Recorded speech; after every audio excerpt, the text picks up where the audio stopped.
Hello everyone, welcome to our বিদ্যালয় সাথী। ইতিহাসের syllabus তোমাদের আগের দিন আলোচনা করা হয়েছে। যারা এখনও দেখোনি তারা ডেসক্রিপশানে গিয়ে আমাদের চ্যানেলটাতে দেখতে পাবে, সিলেবাসটা সম্পূর্ণ আলোচনা করা আছে। আমরা প্রথম অধ্যায় নিয়ে আলোচনা করছি ইতিহাসের চেতনা। ইতিহাসের চেতনা প্রথমেই আমরা চলে আসি। ইতিহাসের শব্দটি প্রথম কোথায় পাওয়া যায়? ইতিহাস শব্দটি প্রথম পাওয়া যায় অথর্ববেদে। অথর্ববেদ থেকে প্রথম ইতিহাস শব্দটির উৎপত্তি। এরপর আসছি ইতিহাস শব্দটি সংস্কৃত ইতি হ আস, ঐতিহ্য অর্থাৎ পরম্পরাগত। ইতিহাস ইতি হ আস, ইহাই ঘটিয়াছিল বা এইরূপ ঘটিয়াছিল কে বোঝায়। এরপর আসছি ইতিহাস শব্দটির উৎপত্তি। ইংরেজি হিস্টোরি, ল্যাটিন শব্দ হিস্টোর অর্থাৎ জ্ঞান, গ্রিক শব্দ হিস্টোরিয়া সত্যকে খুঁজে বের করার জন্য অনুসন্ধান করা। ইংরেজি হিস্টোরি শব্দটি ভাঙলে হিজ তার, স্টোরি কাহিনী, ইতিহাস মানে মানুষের তার কাহিনী। এরপর ডক্টর রণবীর চক্রবর্তী কি বলছে দেখে নিই। তিনি বলছেন ইতিহাস শব্দটি কিন্তু ইংরেজি হিস্ট্রি নিছক অনুবাদ নয়। ইতিহাস শব্দটি সুপ্রাচীন, সম্ভবত অথর্ববেদে শব্দটি আমাদের প্রথম নজরে আসে। এরপর বিভিন্ন পণ্ডিত ও ঐতিহাসিক ইতিহাসের সংজ্ঞা নির্ণয় করেছেন। গ্রিক দার্শনিক ডায়োনিয়াসের বক্তব্য হলো ইতিহাস হলো অনুসন্ধান ও গভীরভাবে কোনো কিছুর অনুসন্ধান। ঐতিহাসিক বিউরি বলেছেন history is a science, no less no more, অর্থাৎ ইতিহাস হলো বিজ্ঞান, এর থেকে কমও নয় এবং বেশিও নয়। ঐতিহাসিক এইচ কার কি বলছেন, তার হোয়াট ইজ হিস্টোরি গ্রন্থে বলছেন ইতিহাস হলো অতীত ও বর্তমানের মধ্যে অন্তহীন কথোপকথন। এরপরে আছে ঐতিহাসিক টমাস কার্লাইল বলছেন ইতিহাস হলো মহান ব্যক্তিদের কাহিনী। ঐতিহাসিক ট্রেভেলিয়ান বলছেন history is the mother of all subject. ফ্রান্সের অ্যানালস পত্রিকার গোষ্ঠীর ইতিহাসবিদ মার্ক ব্লক তার মতে ইতিহাস হলো প্রকৃতপক্ষে science of man in time. Rameshchandra Majumdar বলছেন ইতিহাস হলো মানব সমাজের অতীতের কার্যাবলীর বিবরণ। এরপরে আসছে লর্ড অ্যাক্টন, তিনি কি বলছেন তথ্যের বিশ্লেষণ, ব্যাখ্যা ও মূল্যায়ন ছাড়া ইতিহাস চর্চা একেবারেই অর্থহীন। ব্যাখ্যা ও মূল্যায়নের ফলেই নিরস শুষ্ক কাষ্ঠ তথ্যগুলি প্রাণবন্ত ও আকর্ষণীয় হয়ে ওঠে। এইচকার বলছেন ইতিহাস মূলত বর্তমানের চোখ দিয়ে এবং তারই সমস্যার ভিত্তিতে অতীতকে দেখা, এবং ঐতিহাসিকের প্রকৃত কাজ হলো নথিবদ্ধকরণ এবং মূল্যায়ন করা। নথিবদ্ধকরণ করা নয়, বরং মূল্যায়ন করা। ব্যারা ক্ল্যাফ তিনি বলছেন আমরা যে ইতিহাস পড়ি তা তথ্যের উপর প্রতিষ্ঠিত হলেও সঠিকভাবে তথ্যভিত্তিক নয়, বরং একগুচ্ছ স্বীকৃত অভিমত। র্যাঙ্কে কি বলছেন ঐতিহাসিকের কাজ হলো একনিষ্ঠভাবে ঘটনার উপস্থাপন করা। হেনরি পিরেন বলছেন আমি ইতিহাসের জীবনের সন্ধান করি, জীবনকে ভালোবাসি। তো আমরা এইটুকুর মধ্যে আছে বিভিন্ন ঐতিহাসিকদের আলোচনা, ঐতিহাসিকরা ইতিহাসকে কীভাবে সংজ্ঞায়িত করেছেন। তার মধ্যে প্রথমে আছে ডায়োনিয়াসের বক্তব্য। ঐতিহাসিক বিউরি বলছেন ইতিহাস হলো সায়েন্স, ইতিহাস হলো বিজ্ঞান, এতে কমও নয় বেশিও নয়। এরপর আছে এইচকার, তার লেখা গ্রন্থটার নাম হলো হোয়াট ইজ হিস্ট্রি।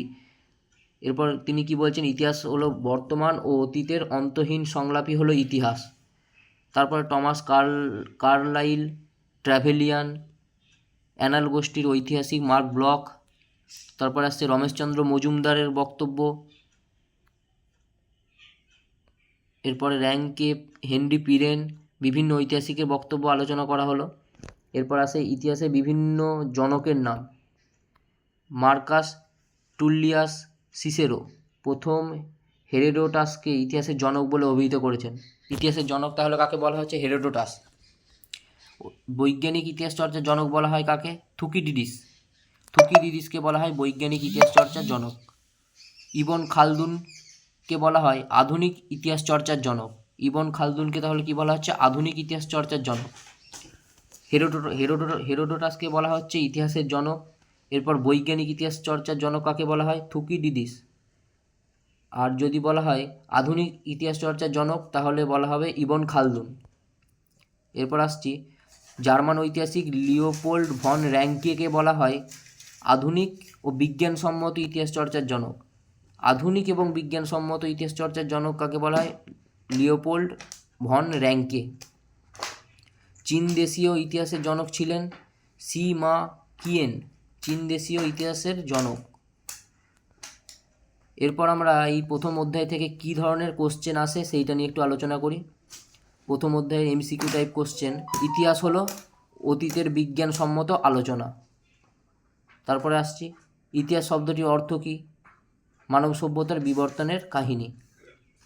ইতিহাস শব্দটির ব্যুৎপত্তি হয়েছে, আগেই পড়ানো হয়েছে এইমাত্র, ইতি হ আস। প্রথম ইতিহাসের সংজ্ঞা নিরূপণের চেষ্টা কারা করেছিলেন? গ্রিকরা। ইংরেজি হিস্টোরি শব্দটি এসেছে ল্যাটিন শব্দ কী থেকে? হিস্টোর থেকে, আগেই আলোচনা হলো। এরপর আসছে হিস্টোর শব্দের অর্থ জ্ঞান। ইংরেজি হিস্টোরি শব্দটি এসেছে গ্রিক শব্দ কী থেকে? গ্রিক শব্দ হিস্টোরিয়া থেকে এসেছে। এরপরে আবার আছে হিস্টোরিয়া শব্দের অর্থ কী?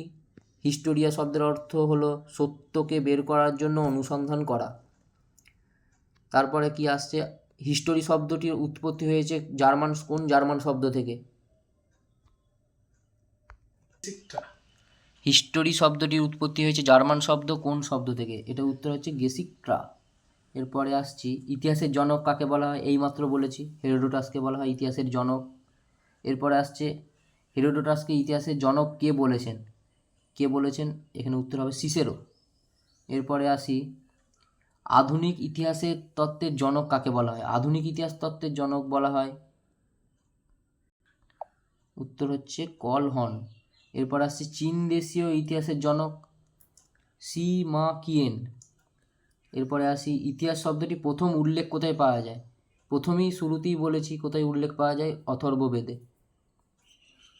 এরপরে আসছি, ইতিহাস কথাটির অর্থ কী? ইহাই ঘটিয়াছিল বা এইরূপ ঘটিয়াছিল। ইতিহাসের অনুমান বা কল্পনা স্থান নেয়, এই উক্তিটি কে করেছেন? এই উক্তিটি করেছেন লিওপোল্ড ভন র্যাঙ্কে। এরপরে আসছি, আর্লি ইন্ডিয়া গ্রন্থের রচয়িতা হলেন কে? রমিলা থাপার। তারপরে বলা আছে তিনি কোন ইতিহাস চর্চার সঙ্গে যুক্ত? উত্তর হবে মার্ক্সবাদী ইতিহাস চর্চার সঙ্গে যুক্ত। এরপরে আসছে বিবৃতি। এগুলোতে প্রথমে বলা আছে ইতিহাস মানুষের অতীত জীবনে সামগ্রিক চিত্র তুলে ধরে। তারপরে আছে ইতিহাস কেবলমাত্র যুদ্ধবিগ্রহ ও রাজাদের জীবনকে কেন্দ্র করে গঠিত। এবার বলা আছে কোনটি ঠিক কোনটি ভুল। এখানে প্রথমের অপশানটি ঠিক, কিন্তু দ্বিতীয়টি ভুল আছে।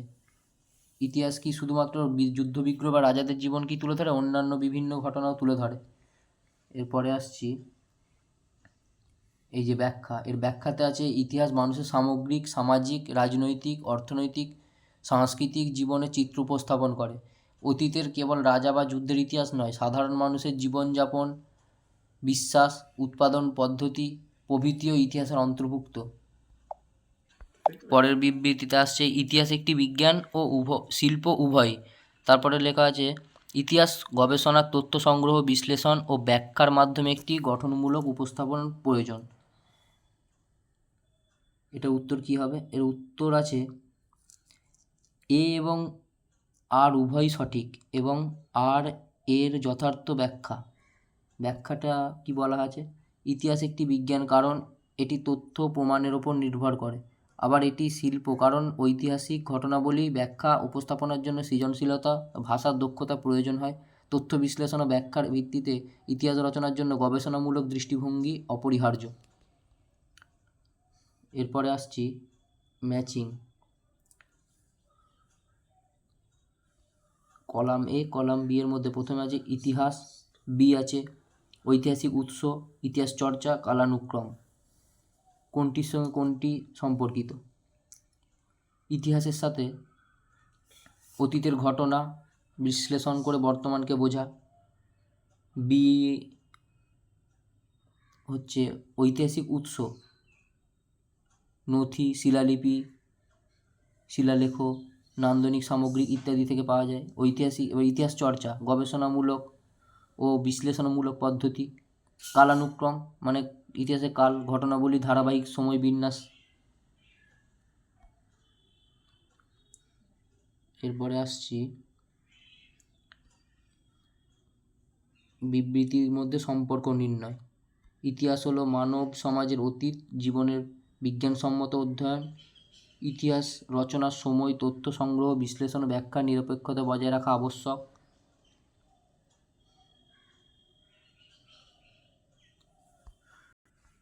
তো এখানে এই হলো বিবৃতি। এরপরে আমরা আসছি ডায়াগ্রাম। ডায়াগ্রামের মধ্যে আছে ইতিহাস চর্চার ধাপ। ইতিহাস চর্চার ধাপ প্রথমে আছে ইতিহাস চর্চা, তথ্য সংগ্রহ, তথ্য বিশ্লেষণ, তথ্যের ব্যাখ্যা। এই ডায়াগ্রাম অনুসারে ইতিহাস চর্চা কীভাবে সম্পন্ন হয়।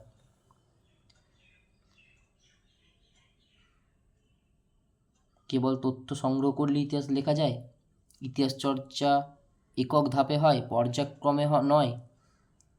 ইতিহাস চর্চা একটি পর্যায়ক্রমিক প্রক্রিয়া যেখানে তথ্য সংগ্রহ, বিশ্লেষণ ও ব্যাখ্যা আবশ্যক। তথ্য বিশ্লেষণ ইতিহাসে গুরুত্বপূর্ণ নয়। এবার উত্তরটা কী আছে?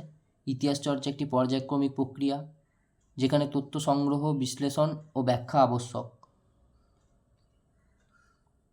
এই ধরনের প্রশ্ন থাকে প্রথম অধ্যায় থেকে, যাবতীয় প্রশ্ন নিয়ে এখানে আলোচনা করা হচ্ছে।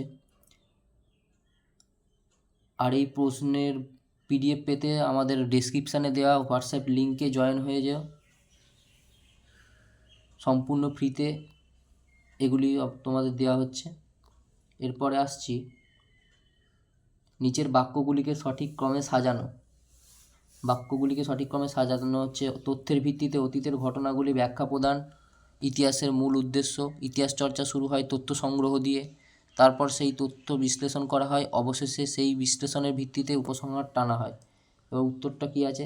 প্রথমে বি মানে ইতিহাস চর্চা শুরু হয় তথ্য সংগ্রহ দিয়ে, তারপর সেই তথ্যকে বিশ্লেষণ করা হয়, বিশ্লেষণের পর অবশেষে বিশ্লেষণের ভিত্তিতে উপসংহার এবং তথ্যের ভিত্তিতে অতীত ঘটনাগুলি ব্যাখ্যা প্রদান করা ইতিহাস চর্চার মূল উদ্দেশ্য। এরপরে আছে ট্রু ফলস, সত্য মিথ্যা। সত্য মিথ্যা বিবৃতি 1, ইতিহাস শুধুমাত্র রাজা ও যুদ্ধের ঘটনা নিয়ে লেখা হয়। ইতিহাস এটা সম্পূর্ণ মিথ্যে। শুধুমাত্র রাজা ও যুদ্ধের ঘটনা নিয়ে ইতিহাস নয়। একদম সরাসরি আমরা উত্তরে চলে আসি। উত্তর হচ্ছে ইতিহাস শুধুমাত্র রাজা বা যুদ্ধের ঘটনা নিয়ে লেখা হয় না, এটি সাধারণ মানুষের জীবন, সমাজ, সংস্কৃতি, অর্থনীতি ইত্যাদির উপর নির্ভর করে লেখা হয়।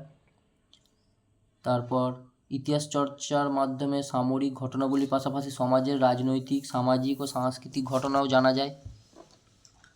ইতিহাস একটি বিজ্ঞান, এটি ঠিক।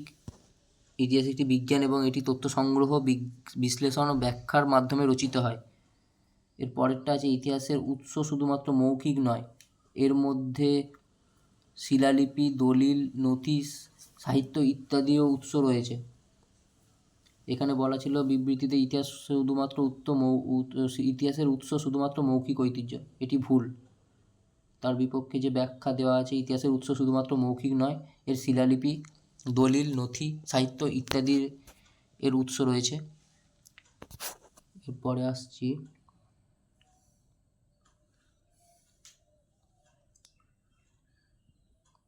প্রশ্নে। রাহুল যে শিলালিপি ও মুদ্রা ব্যবহার করেছে সেগুলি কোন শ্রেণীর উৎস? প্রাথমিক উৎস। এখানে একটি উদাহরণ দিয়ে বলা আছে রাহুল একটি প্রজেক্ট ইতিহাস বিষয়ে গবেষণা করছে। তার কাজ হলো ভারতীয় ইতিহাস চর্চার ধারণা বোঝা এবং ইতিহাসের উৎস সম্পর্কে বিশ্লেষণ করা। সে প্রথমে প্রাথমিক উৎসতে যেমন শিলালিপি, মুদ্রা, দলিল সংগ্রহ করে, তারপর সে গৌণ উৎস যেমন ইতিহাস বই, গবেষণাপত্র ব্যবহার করে তথ্য বিশ্লেষণ শুরু করে, অবশেষে সে তথ্যগুলির ভিত্তিতে একটি নিরপেক্ষ ইতিহাস রচনার চেষ্টা করে। তো ইতিহাস চর্চা গৌণ উৎসের ভূমিকা হলো গবেষণা ভিত্তিক বিশ্লেষণ, ব্যাখ্যা ও উৎস। তারপর আছে ইতিহাস রচনায় নিরপেক্ষতা বজায় রাখা কেন গুরুত্বপূর্ণ? প্রাকৃতিক তথ্য উপস্থাপনের জন্য। মানব সভ্যতা ইতিহাসের বিভাজন। মানব সভ্যতা ইতিহাসে প্রধানত 3 ভাগে ভাগ করা হয়: প্রাচীন যুগ, মধ্যযুগ ও আধুনিক যুগ। মানব সভ্যতার এই যে ইতিহাসের বিভাজন, প্রাচীন যুগ, মধ্যযুগ, আধুনিক যুগ, এটি নিয়ে পরবর্তী ক্লাসে আবার আলোচনা করা হবে। আজকের ক্লাস এই পর্যন্তই থাক, বেশি বড় হয়ে যাচ্ছে ক্লাস, তাই আবার পরবর্তী ক্ষেত্রে তোমাদের আলোচনা করা হবে। যেটুকু পড়ানো হলো সেটুকুই দেখো। আর তোমাদের বন্ধুদের আমাদের ফ্রি ক্লাস জয়েন হওয়ার জন্য বলতে পারো। আর আমাদের হোয়াটসঅ্যাপ লিঙ্ক আমাদের ডেসক্রিপশান বক্সে দেওয়া আছে। যারা এখনও জয়েন হওনি তারা নিচে দেওয়া ডেসক্রিপশান বক্সে গিয়ে হোয়াটসঅ্যাপ লিঙ্কে জয়েন হয়ে যাও এবং পরবর্তী ক্লাসের জন্য তোমাদের বেল আইকন ক্লিক করে রাখো, তোমাদের নোটিফিকেশান পেয়ে যাবে। তো আজকের ক্লাস এই পর্যন্তই, আবার দেখা হচ্ছে পরবর্তী ক্লাসে।